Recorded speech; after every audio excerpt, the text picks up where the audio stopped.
Chicago Sky, y'all stink, bro. Y'all, look, there's trash and then there's trash. You know what I'm saying? But look, man, the Chicago Sky got destroyed by the stud buds. Everybody watches the stud buds. Shout out to Courtney Williams and Tisha Heiderman, man. Listen, stud buds stood on business today. Napheesa Collier stood on business today. They destroyed the Chicago. Angel Reese just turned in her worst performance of the season, and somehow the Chicago Sky looked more competitive without her on the floor. Reese finished with a double-double, 11 points, 11 rebounds, but she nearly notched a triple-double for all the wrong reasons. 10 turnovers. Yes, asterisk 10 star. And as a team, the Sky coughed up the ball 23 times, practically handing the game to the Minnesota Lynx. But here's the part that's flying under the radar. Chicago actually played better basketball when Reese was on the bench. The numbers don't lie, and they are starting to paint a troubling picture for a player many have dubbed the future of the franchise. Is it time for the Sky to consider moving on from Angel Reese? Let us know what you think in the comments. Averaging 16 points per game against the Lynx this season. Reese fighting for... Tisha Heiderman continues her play that she has been so good this. Rebecca Allen gets it in to Reese. Oh, she walked. Angel Reese. That Reese Collier matchup has been a good one so far tonight. The double team comes and Reese passes it into the backcourt. Heiderman catches up to it and... Oh, right into the... The 91-68 final score only scratches the surface. The real story lies in how ruthlessly Minnesota dismantled Chicago's entire game plan. From the opening tip, the Lynx dictated the pace, controlling nearly every possession with surgical precision, like they were hosting a masterclass in basketball fundamentals. This wasn't just a win. It was a systematic breakdown. Quarter by quarter, piece by... Horrendous. It was a nightmare performance. 9 turnovers to 3 assists. And, like, some of these were, like, calamitous turnovers. Like, I don't know what she's trying to... Obviously, I don't know where she's trying to release the ball from there. Like, she shoots shot from her hip right then. I don't know what she's trying to do here. I really don't know what she's trying to do. She takes... I don't even know. I don't even know what she's trying to do on this turnover. You know what sets great teams apart from just good ones? Great teams never ease up when they sense weakness. They go for the kill. The Lynx played like they had a score to settle, keeping the pressure on for all 40 minutes. While most teams might relax with a big lead, Minnesota did the opposite. They kept attacking, kept pressing, and made Chicago look completely lost every time they touched the ball. It wasn't just dominance, it was personal. Napheesa Collier stirred the pot. She was cooking her. 8 of 16 from the field, 19 points, 8 rebounds, 4 assists, shot 50% from the floor. Kayla McBride, 8 of 14, 3 of 7 from 3. I mean, everybody's a plus. Plus 29, plus 21, plus 23, plus 27, plus 21. Everybody's a 20 plus for the Minnesota Lynx. The Sky's dismal 39.3% shooting from the field says it all. Minnesota's defense absolutely smothered them. Every Chicago possession looked like a chore. Players were forcing bad shots, second-guessing basic passes, and playing like they had no confidence. When a pro team is shooting under 40%, it's not just an off night. It's a sign that something is fundamentally broken in your offensive. The Sky really suck. Like, the Sky are now 2 games behind the LA Sparks. Let's be honest about what this game really means for both teams. The Lynx moved to 21-4 on the season, and this wasn't just a solid win. It was another dominant showing in what's quickly becoming a historically great year. They are not just beating teams at Target Center, they are dismantling them. On the other side, Chicago's slide continues. The Sky now sit at 7-16, a full 4 games behind the 8th seed in the playoff race. And with the schedule winding down, that's not just a tough hill to climb. It's practically a mountain. Let's call it what it is. The Sky aren't just struggling. They're on the verge of falling completely out of the playoff picture unless something drastic changes. And fast race to the 8th seed? This might already be the finish line for Chicago. Angel Reese, part 51. Let's get it! Bang! Angel's Island, like Epstein's Island. Apparently no one's there. How about it? Bang! Another day, another dollar to make me holler for some more rebounds. Come on, give me that. Bang! Here's where things get really telling. The Sky didn't just get outplayed, they got completely outclassed. It was as if they didn't even belong in the same league as Minnesota. A professional team should never look this overwhelmed, no matter the opponent. And yet, Chicago somehow made an already dominant Lynx squad look even better than their record shows. Minnesota, especially with this girl turning the ball over 8 and 9 times a game. Last game before the game before she sat out before All-Star break, she had like 7 turnovers, and y'all act like it didn't matter. It's so funny. It's so funny. Y'all are turnover police and turnover merchants when it comes to everybody else. Well, technically not everybody else, just Caitlin Clark, who averages like 9-10 assists a game.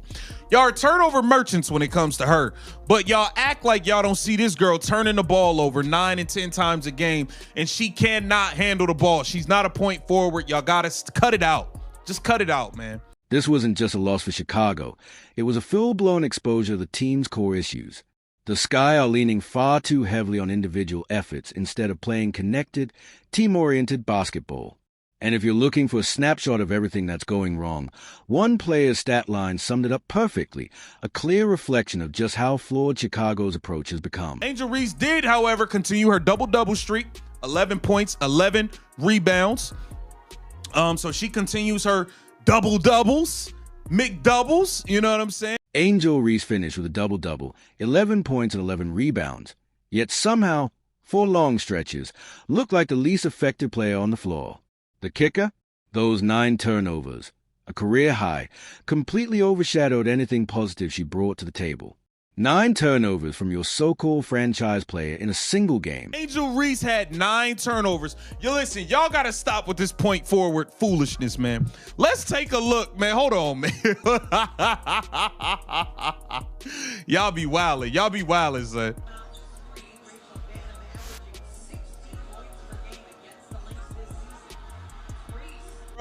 Bruh, come on, man. Y'all gotta stop. Y'all gotta stop, yo. Y'all gotta stop.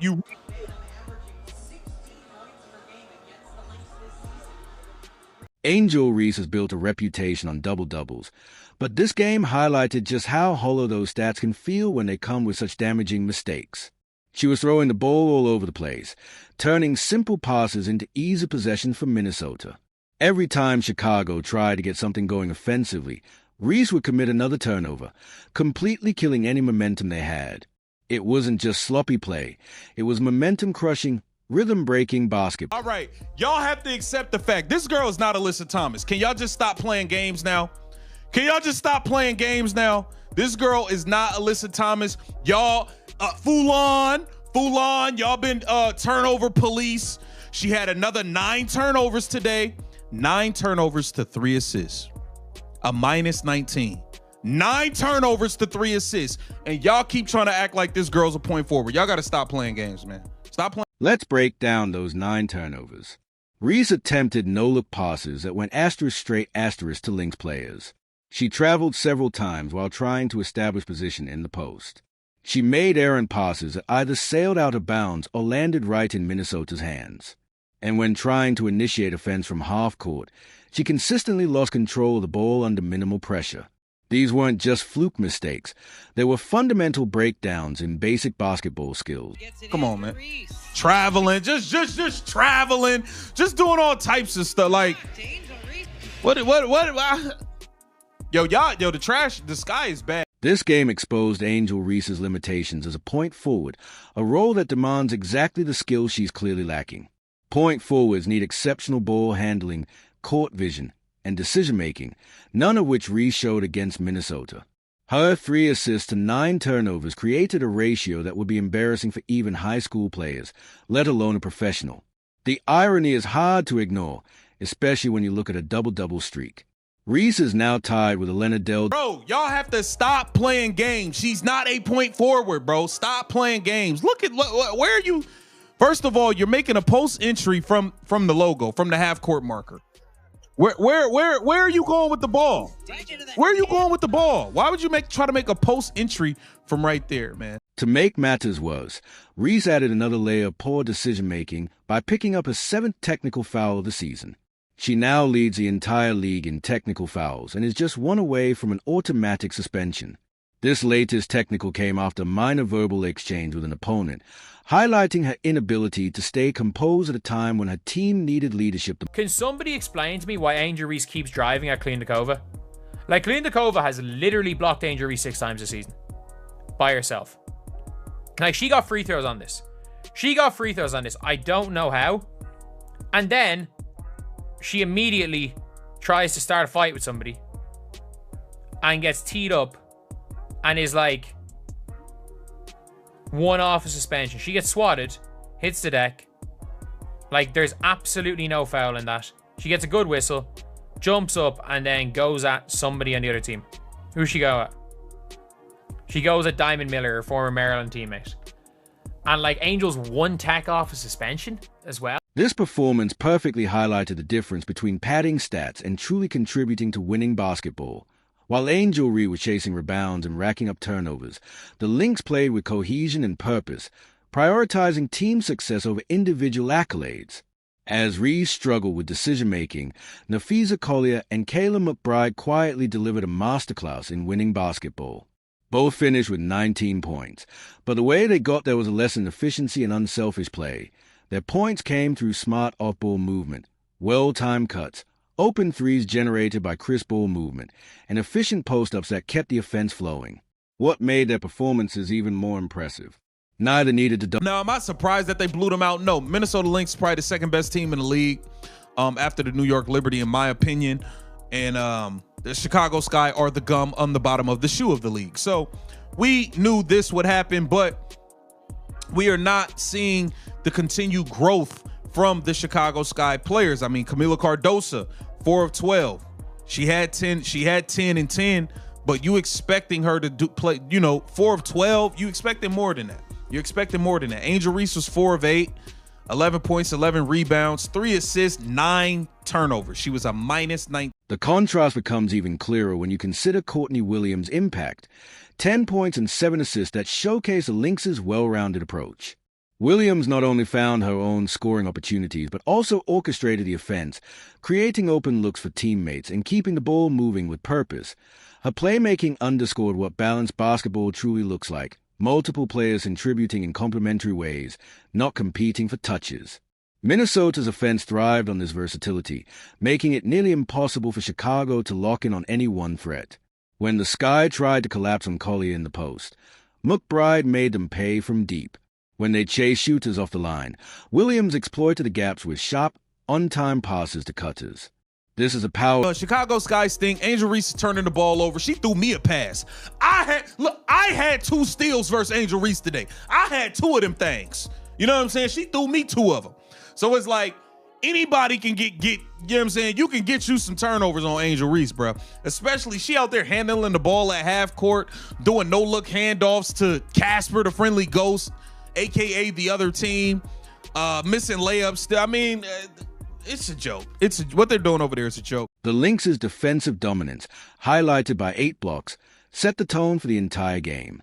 Their relentless pressure led to easy transition buckets and second-chance points, steadily building a lead that Chicago could never threaten. When a team defends together, offense becomes a natural extension, and that's exactly what Minnesota demonstrated on the other side. Chicago clearly felt the absence of Ariel Atkins, their most consistent scoring option. Her absence exposed just how thin the Sky's depth is and how much they lean on individual talent to carry them. Kia No stepped up with 16 points, but it wasn't nearly enough to mask the team's deeper issues. Without consistent ball movement or strong team chemistry, isolated scoring efforts couldn't close the GAP to AT the end of the day. No amount of individual output can fix a broken system. Defense, trust, and teamwork always win out. No Ariel Atkins for the Chicago Sky, and we know she's really their only perimeter shot creator. Rachel Banham kind of stinks. Kia Nurse, she was 5 of 10, but she's not really good. And Angel Reese is not good enough to carry a team. It's as simple as that. If Angel Reese is the best player on your team, you're gonna suck. But she is a good player. She just should be like the 3rd or 4th best player on your team, and then you would have a good team. If she's the 3rd best player on your team, legitimately, you'll have a good team. If she's the 4th best player, you probably have a great team. Here's where things really start to stand out. Chicago's offense looks scattered and self-centered, a stark contrast to Minnesota's fluid ball and player movement. While the Lynx work together to create quality looks, the Sky often played in isolation, with players more concerned about getting their own shots and setting up teammates. Angel Reese's 9 turnovers were a clear symptom of that mindset, forcing passes and plays that simply weren't there, rather than making the smart, simple read. This game was a textbook example of why team basketball consistently outperforms raw individual talent, especially when that talent comes with glaring weaknesses. And the deeper issue? Chicago's struggles can't just be blamed on the absence of one starter. This game exposed something bigger, a team still searching for... Coach Troop a nice give and go. Then it turned into a fake and it went, oh no. Burn. Blocking her shot is like taking candy from a baby. It's too easy. Burn. 75 turnovers to lead the league. Job's not finished. We want more. Burn. Split the gap right now, 5. Bang! Oh, we not done. Have made that ball. Throw it up there. Can I get a pray up? Amen. Bang! Teamwork makes the dream work, baby. Grab that rebound, pass it around. There we go. Oh, no. This is why we don't pass the ball. Bang! I get a single scoop, actually. Make it a double. A butter pecan. Bang! Here's a stat Chicago fans might not want to hear. The Sky actually looked more cohesive when Angel Reese was on the bench. During the stretches without her dominating the ball, the offense flowed more naturally. Players made quicker decisions, found open teammates, and kept the ball moving. With one less player trying to control every possession, the team's rhythm noticeably improved. That raises an uncomfortable but necessary question. Is their supposed franchise cornerstone actually hurting the team's overall performance? Reese's tendency to stop the ball and her high turnover rate disrupt the offensive flow. She often holds onto ball too long, searching for a shot or flashy assist that isn't there, while her teammates are left standing still, waiting instead of cutting or moving off the ball. It's a style that slows everything down, and it's starting to look like more of a problem than a solution. I have yet to see a single example of Angel Reese being a leader. Outside of rebounding her own missed layups, what does Angel Reese do? What is her contribution? You tell me, because I'm not seeing it. I know I'm harsh on Angel Reese, but she considers herself a star. If you're going to call yourself a star, I expect you to perform like a star, especially in big moments. Caitlin Clark was injured. Angel Reese was the only star on the court last night, and for 27 minutes, she completely disappeared. Her defensive shortcomings become glaring against elite teams like Minnesota, turning her into a liability on both ends of the floor.